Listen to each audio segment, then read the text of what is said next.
En general, tenemos que dominar bien un tema antes de enfocarlo. Un punto de vista filosóficamente es interesante y nos estamos refiriendo al átomo. La idea del átomo ha sido un tema que han tratado los filósofos desde hace mucho tiempo. Usted podría buscar sobre filósofos que hablaban acerca de esto y decían, supongamos que comenzamos con una manzana. Si yo tuviera una manzana y comenzara a cortarla, vamos a dibujar una manzana y así tenemos una manzana que sea bonita, así como esta. Entonces, si yo cortara esta manzana en pedazos cada vez más pequeños, llegaría a tener un pedazo más pequeño.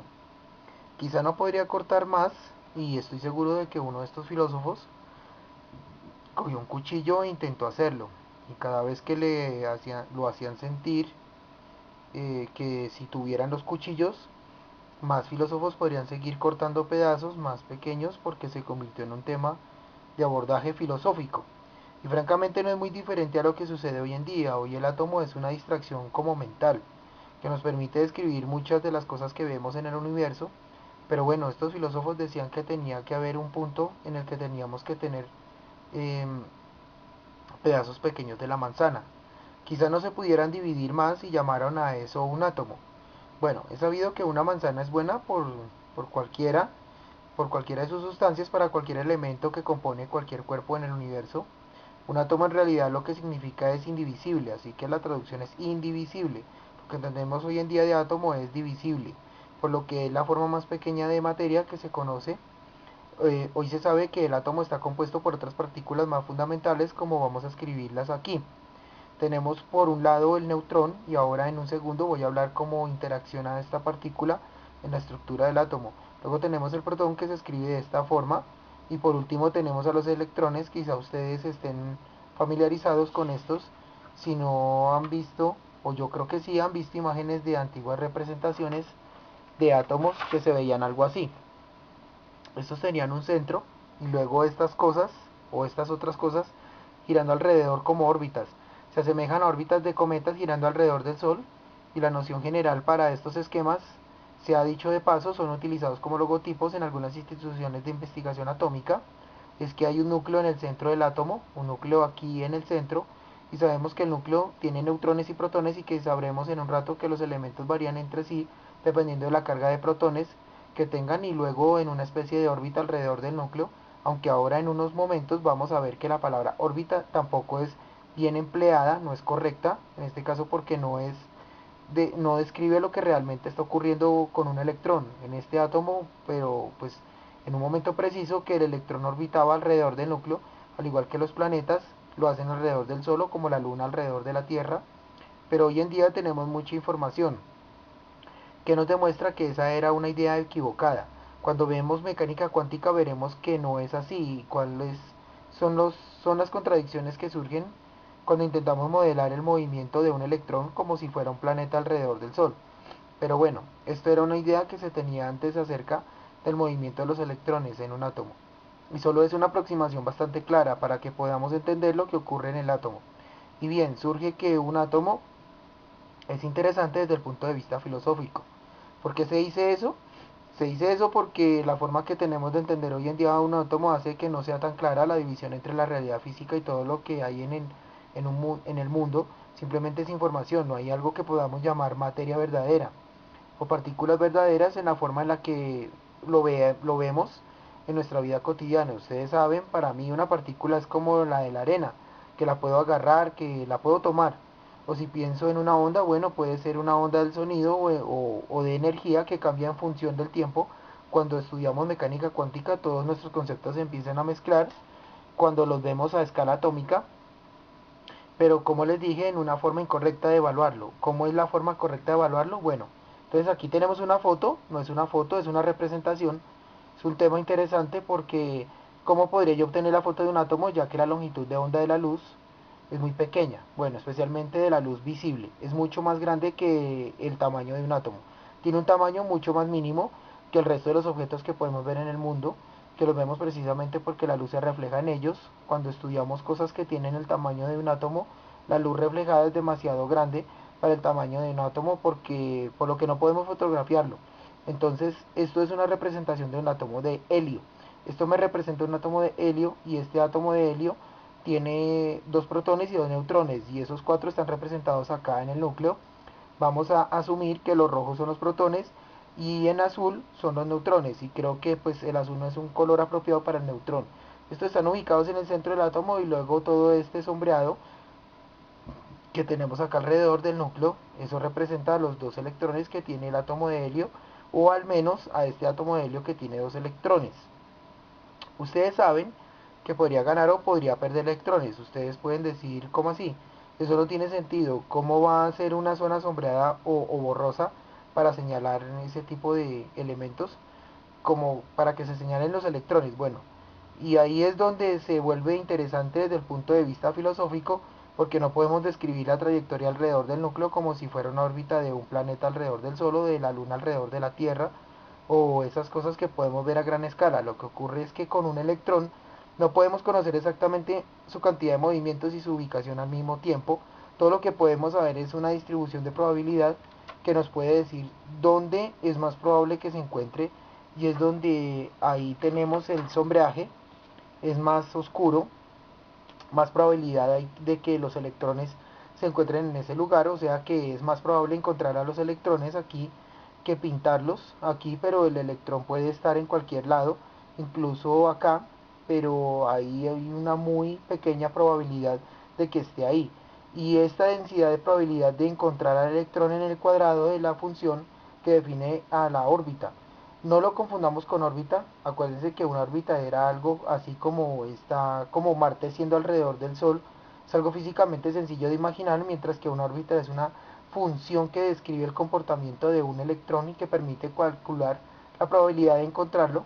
Si estuviéramos estudiando mecánica cuántica trataríamos mucho más profundamente este tema, pero este es un video apenas introductorio acerca de la estructura del átomo. Pero vamos a hacer énfasis en que es algo extraño describir el comportamiento del electrón, porque a esta escala ni siquiera podemos decir que es una partícula, aunque dejamos que es una partícula, no lo es el sentido porque estamos acostumbrados a verlo en el diario vivir, es una cosa de la que ni siquiera podemos decir dónde está, podría estar en cualquier lugar de esta zona oscura, y además adelante veremos que hay distintas formas de zonas borrosas a medida de que se le agregan más y más electrones a un átomo, pero para mí esto es una forma de avanzar en términos básicos filosóficos acerca de lo que es realmente la materia y de qué tan reales son las cosas que vemos.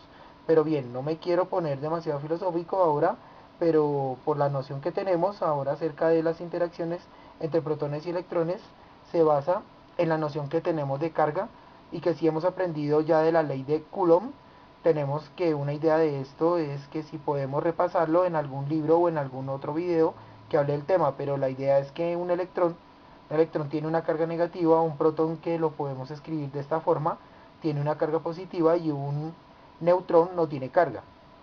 Una cosa que era tentadora en el modelo original del átomo era decir, bueno, acá en el núcleo tenemos cargas positivas, digamos que este tiene dos protones y dos neutrones, como el átomo del helio.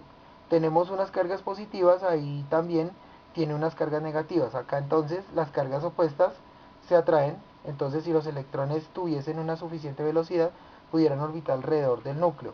En la misma manera de los satélites orbitan alrededor de la Tierra o los planetas alrededor del Sol, como ya habíamos dicho. Aunque esto es parcialmente cierto, no es exactamente así. Cuanto más lejos está de un electrón del núcleo, tiene más energía potencial y va a querer acercarse hacia el núcleo. Siente una atracción hacia este. Una mecánica cuántica nos dice que se va a mover simplemente como un cometa alrededor del Sol. No va a tener una órbita definida, como si no hay una función que describe el movimiento del electrón, pero cuanto más lejos de esta órbita tiene más energía potencial. Y en futuros videos veremos más sobre eso, pero bueno, ¿cómo reconocemos de qué tipo de átomos estamos hablando? ¿Será por el número de neutrones que tiene? Bien sea por el número de protones, ¿será por el número de electrones? Bueno, la respuesta es por el número de protones. Si conocemos el número de protones en un elemento, sabremos que el elemento será, voy a poner acá un número de protones, se define como el número atómico, el número, y bueno, digamos que tenga aquí algo, que tengamos cuatro protones, ¿cómo sé qué elemento es? Bueno, si no lo hemos memorizado todavía, nos podemos fijar que era la tabla periódica, y acá tenemos la tabla periódica y dice, bueno, cuatro protones entonces es el berilio, el número atómico es el número que aparece acá en la tabla periódica, y es el número de protones, es la cantidad de protones que tiene un elemento. Y de hecho es lo que diferencia un elemento de otro. Si tenemos un elemento que tiene, digamos, a ver, 15 protones, y tenemos que es el fósforo. Si fuera otro elemento que tuviera 7 protones, bueno, sería el nitrógeno. Si tuviera 8 protones, sería el oxígeno. Eso es lo que define el tipo de elemento, la cantidad de protones. Y bueno, en futuros videos hablaremos de la relación que tienen protones y cargas, o qué pasa cuando ganamos o perdemos electrones. Por eso no cambia el número de protones. Y si también si cambiamos el número de neutrones, eso no cambia el tipo de elemento. Eso es importante que lo recordemos, y eso nos guía a preguntarnos cuántos electrones y neutrones tenemos en un átomo. Y bueno, si un átomo es eléctricamente neutro, entonces tenemos que su carga es neutral. Eso significa que tenemos la misma cantidad de electrones y que de protones. Supongamos que tenemos un átomo de carbono neutro, es de carbono, entonces tiene 6 protones, y digamos que el número de masa es 12. ¿Cuántos neutrones tiene este átomo? Bueno, gracias a que conocemos su número atómico sabemos que tiene 6 protones, y el número básico es la cantidad de protones sumada a la de neutrones. Por lo tanto, también tiene 6 neutrones. 12 menos 6 nos da 6. Tiene 6 neutrones. Voy a dibujar un esquema acá. Esto sería el núcleo con los 6 protones. 1, 2, 3, 4, 5, 6. Tenemos 6 protones y además 6 neutrones. Los voy a dibujar acá. 1, 2, 3, 4, 5, 6. 6 neutrones también, y por la razón por la que elegí el átomo de carbono 12 es porque es el átomo que se usa para definir la cantidad de masa que corresponde a un UMA, o es lo mismo a una unidad de masa atómica. Unidad de masa atómica que también se conoce por otro nombre. Ese nombre es el Dalton. Un UMA o unidad de masa atómica es igual a un Dalton. Ese nombre es en honor al químico inglés John Dalton y se abrevia de esta forma. Y la unidad de masa atómica es una nueva forma de expresar la cantidad de materia que tenemos, y es muy práctica cuando trabajamos a nivel atómico, porque nos permite referirnos a unidades muy pequeñas de masa, como lo es la masa de un protón o la masa de un neutrón o de un electrón o incluso de un átomo. ¿Y cuánto es una unidad de masa atómica?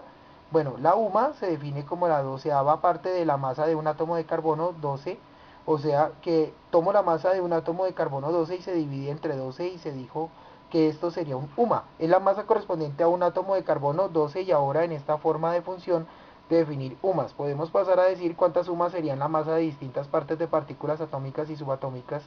Por ejemplo, la masa de un átomo de carbono 12 sería 12 UMAs. ¿Y cuánto sería la masa de un protón y de un neutrón o de un electrón? Bueno, aquí tengamos esta tablita.